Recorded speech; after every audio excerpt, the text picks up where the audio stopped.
Hello, everyone, and welcome to the State of Cybersecurity 2020 webinar. My name is André-Noël Chaker, and I have the pleasure of being your host for this very timely event. You know, up to 10% of GDP in many markets, is lost to cyber attacks and their repercussions. This is a threat that is of such magnitude that we need to get the entire organization involved to fight it.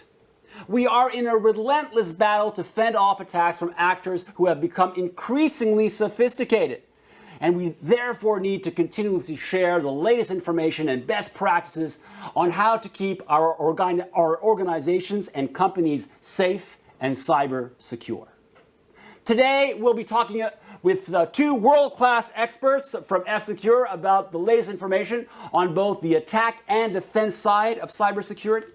We will be presenting F-Secure's newest cybersecurity research. It digs deep into both the attack landscape and how European security leaders are approaching defense.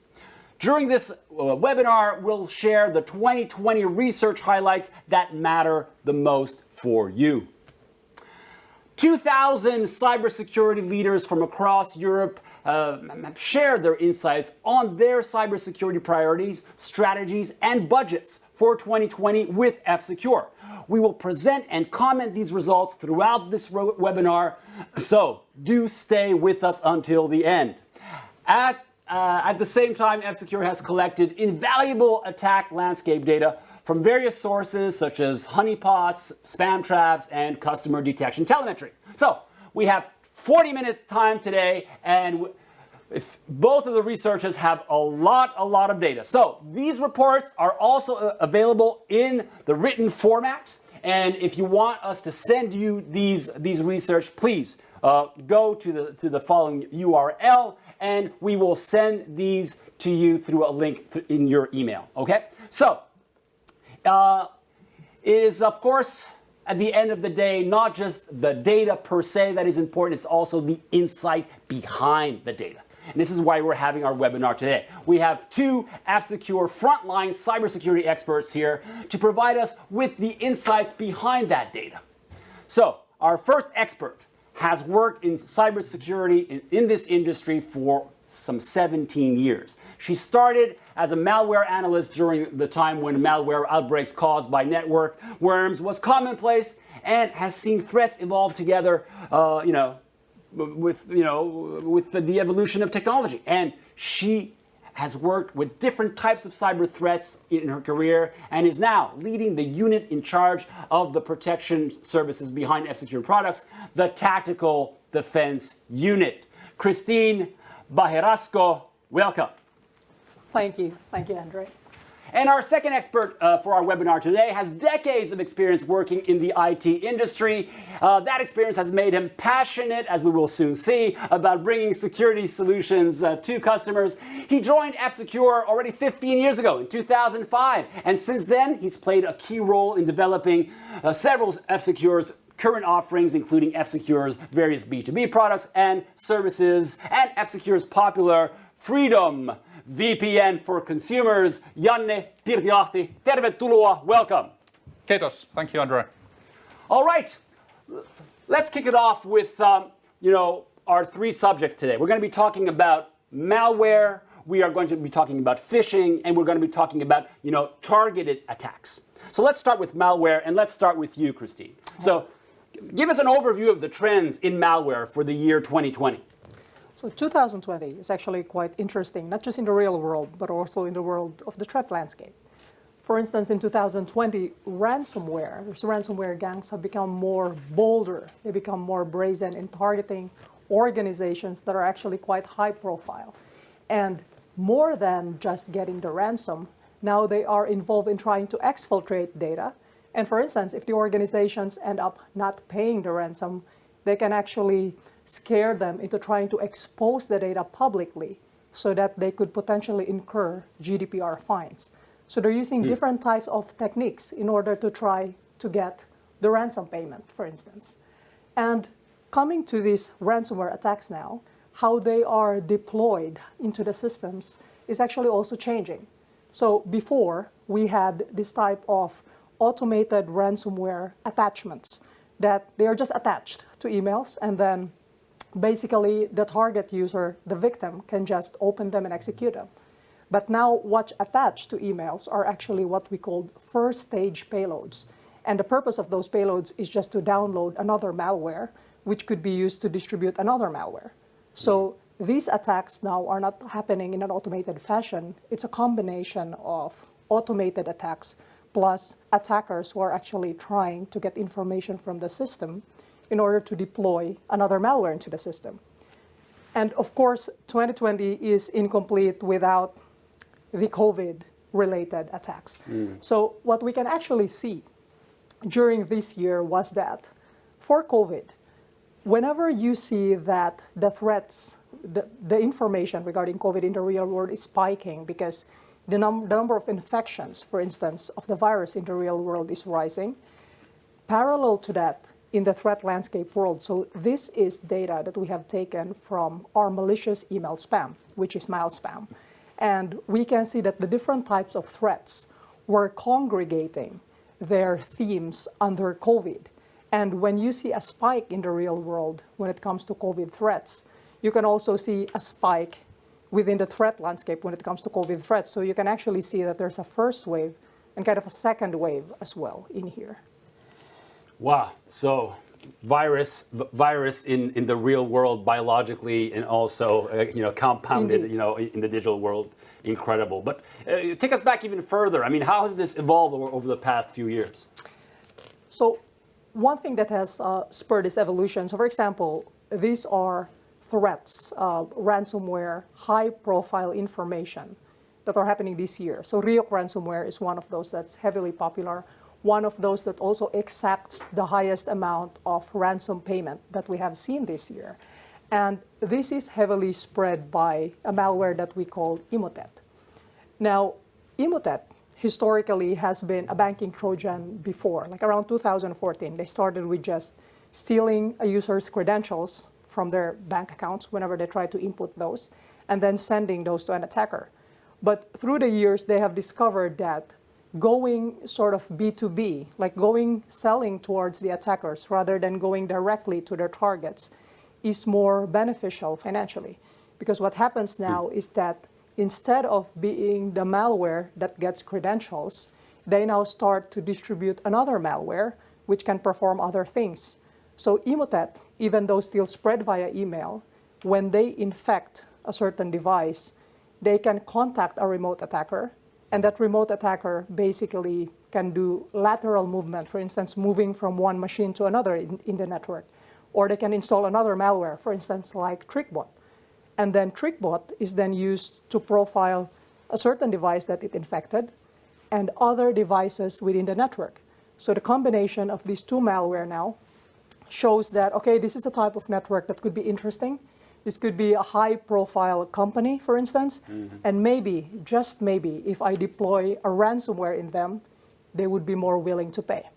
And this is used, for instance, by Ryuk ransomware, because imagine if you can get a list of your targets that is already profiled in advance. Then it would be easier to understand that, hey, maybe there's a higher chance for you to get the ransom payment. Well, this is becoming a very, very big issue. So how does it look on the defense side, Janne? Has this become more and more of a priority for European security leaders? Well, I don't know more and more, but at least it is a priority. Okay. So in the survey you also referred in your opening, we asked about 3,000 decision makers globally, 2,000 in Europe. And these are not F-Secure customers. These are companies of various sizes. And they opened up to us. They shared what are their security priorities, strategies, so on and so forth. And on the slide, you can see their top 5 priorities and concerns for this year and for the next year. And as it should be, the ransomware, malware is number one.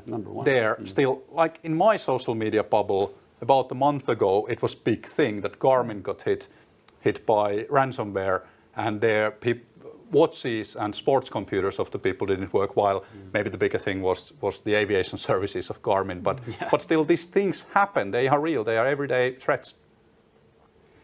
And so, what kind of solutions are companies using in Europe, to defend themselves from these kind of cyber attacks? Well, again, from the study we did, we asked what are the solutions they're using.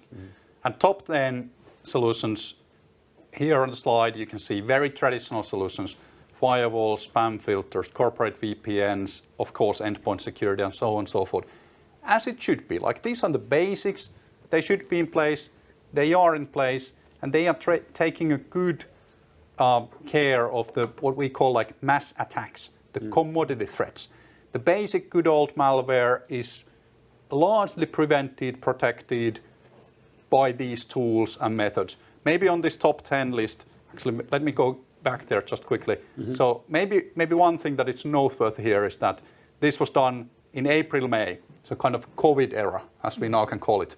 And the visibility of VPN, spam filtering, firewall there on the top, that's very prominent, and I think that shows, but that is important. Lots of the knowledge work has moved to remote work, and you need to take care of that. But this only takes care of the mass attacks. Then there is still the hands-on keyboard attacks, the secondary payloads like Christine mentioned of Emotet, which typically is then already launching more targeted, more advanced attacks. And also these need to be addressed, but we're going to talk more about that later. Absolutely. But on this topic, though, going forward, what would be your best advice to security leaders? Any tips on how to tackle this issue? Well, if I start on this, my maybe top 3 would be, of course, protect the endpoint. If you don't do that, you haven't really done anything. Number 2, take care of the email protection. We're going to talk more about that, but email still the primary vector into the organizations.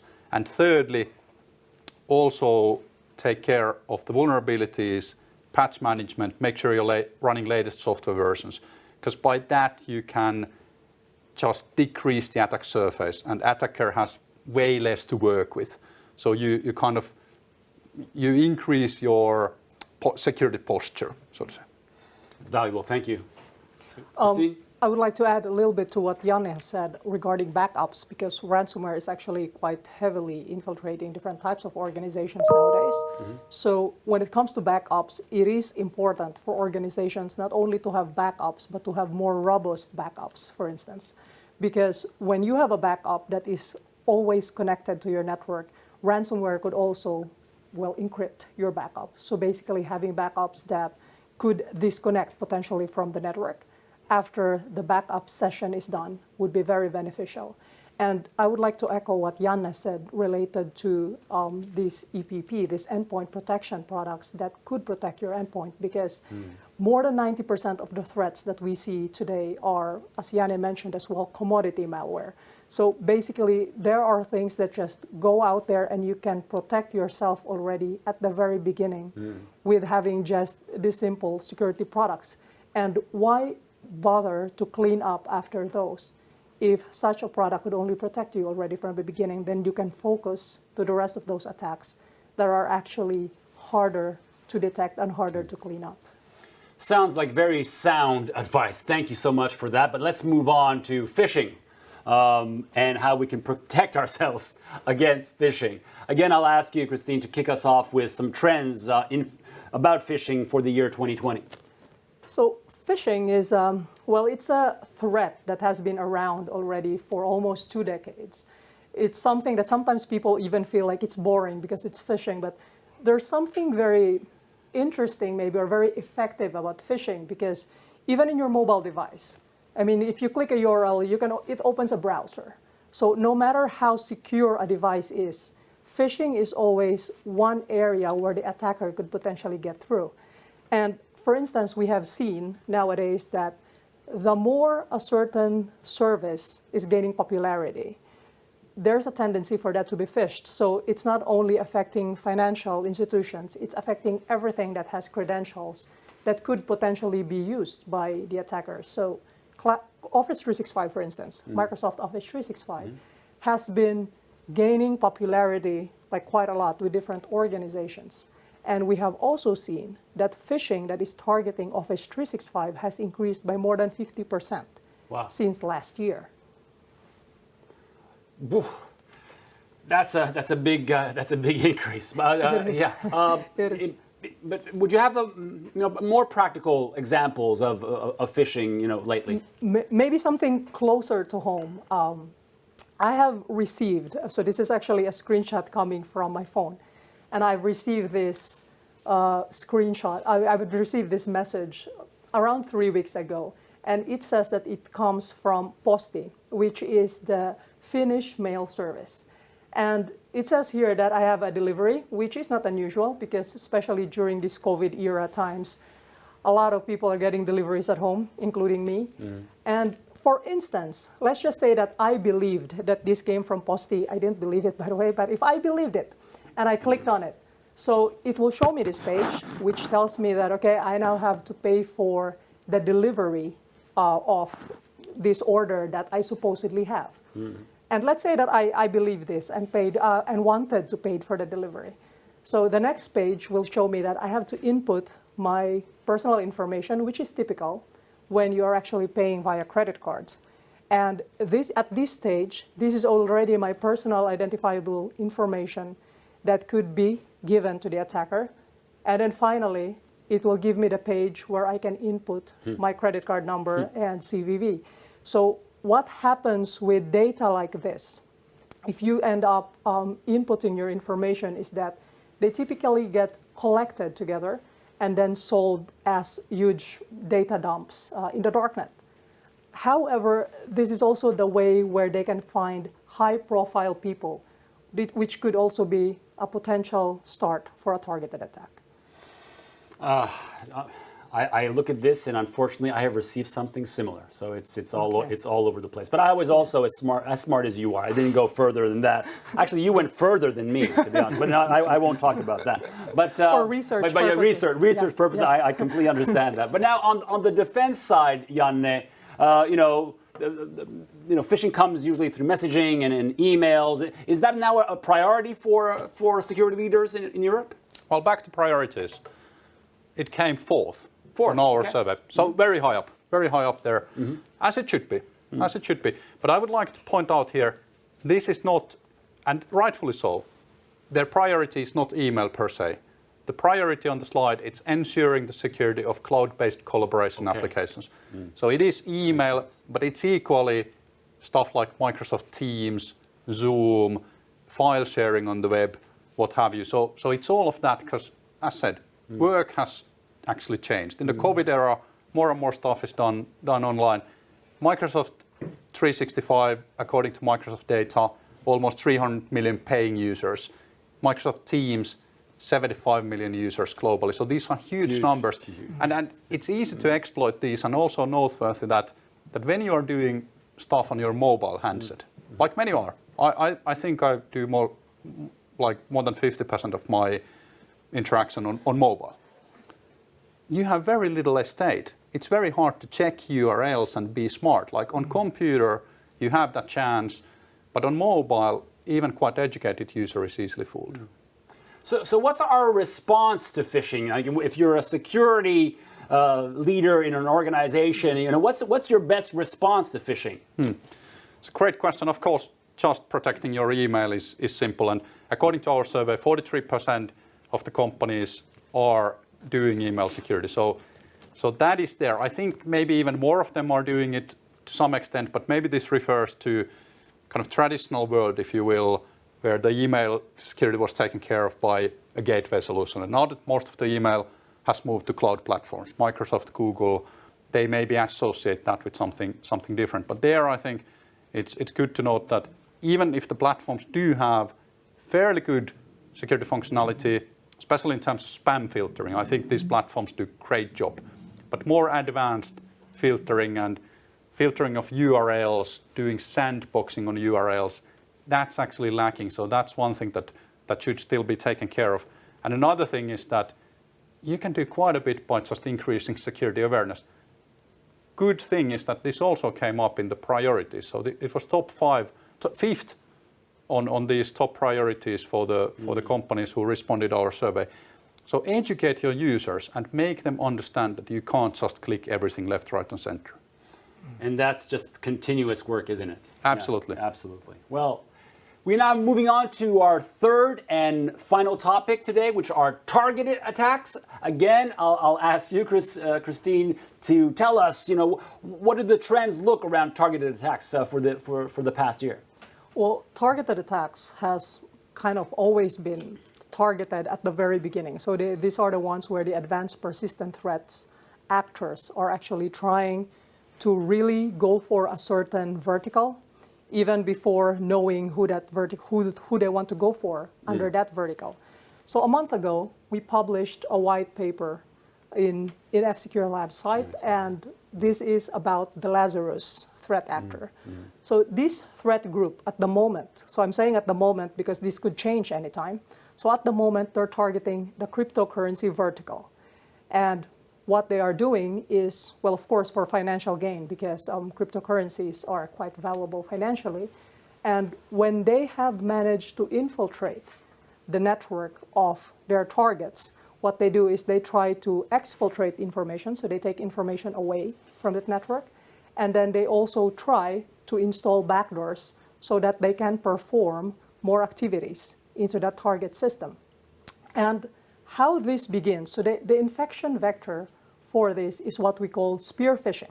And spear phishing is really just a form of phishing, but it's more targeted because they want to go for the cryptocurrency vertical.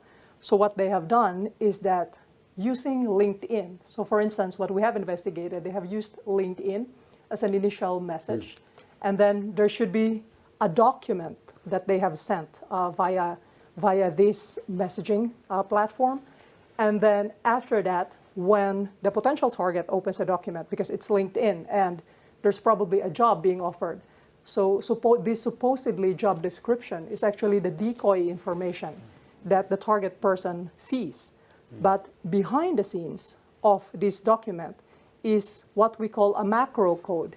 And then that's the one that performs the malicious activities by downloading what we call an implant or the payload into the target system.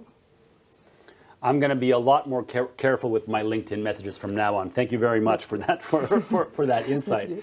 On the defense side now, I mean, is this a priority, these targeted attacks? What does the research say? Well, research says this is number 3 on the priorities list. So it's quite high up.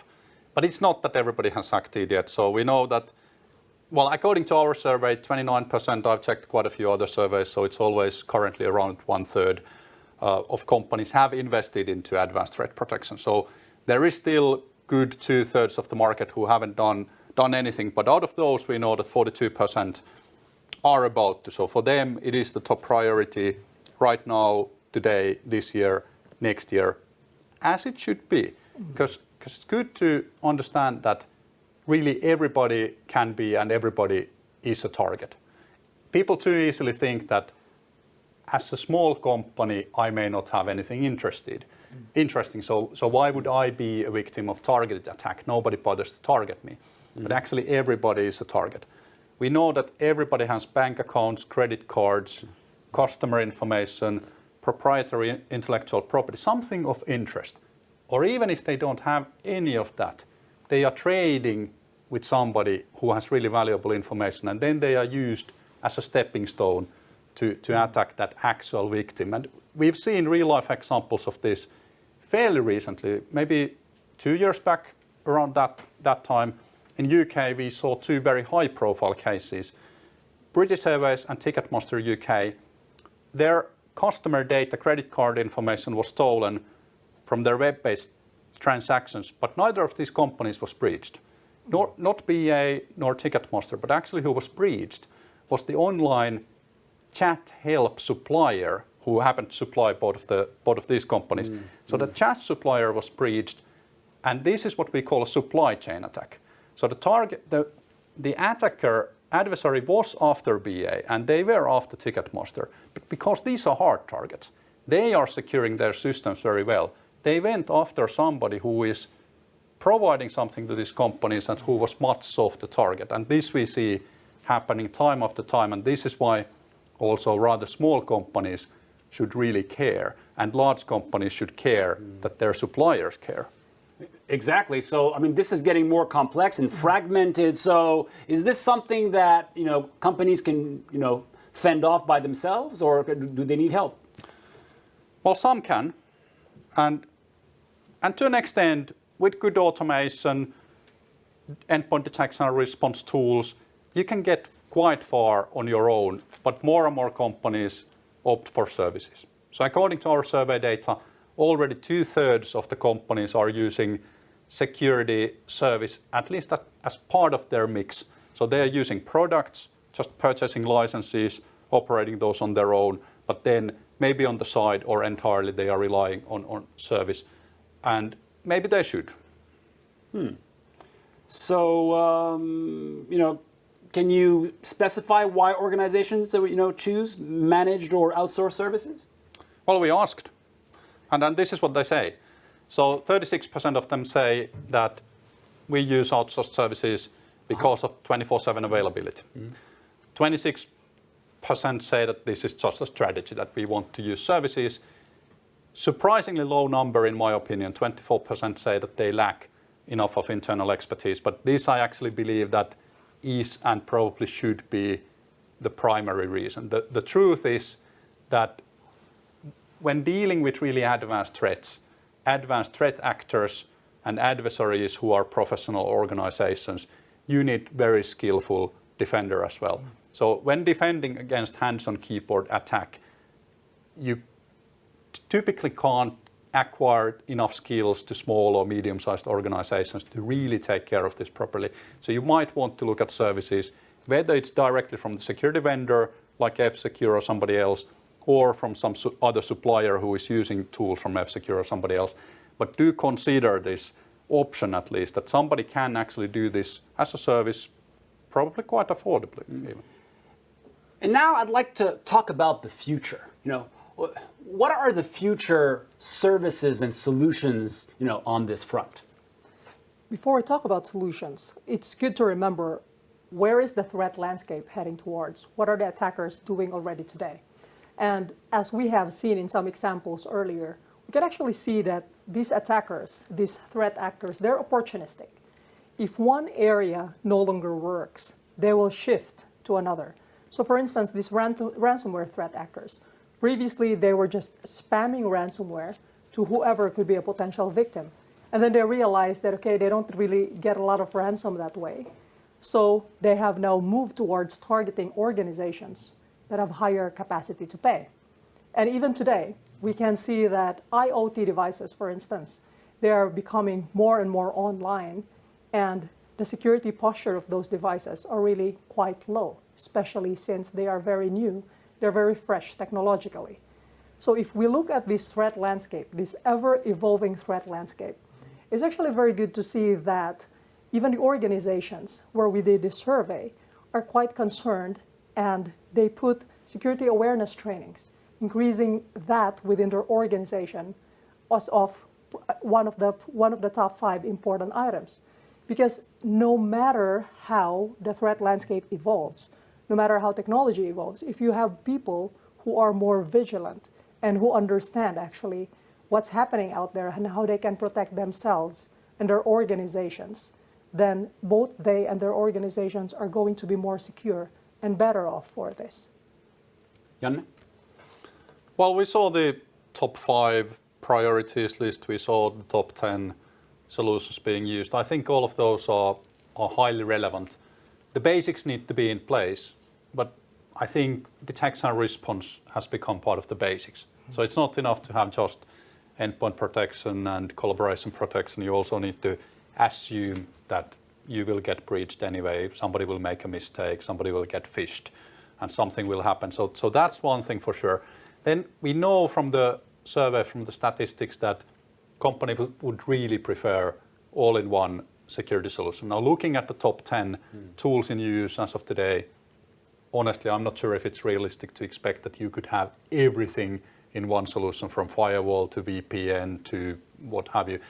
But think about what is relevant to have in single solution, what can be had in single solution, and what really ties tightly together. For example, your EDR, EPP, your endpoint detection, endpoint protection, those should of course be one solution. But then your vulnerability management can easily feed data into that, and it will work better if it's from single vendor.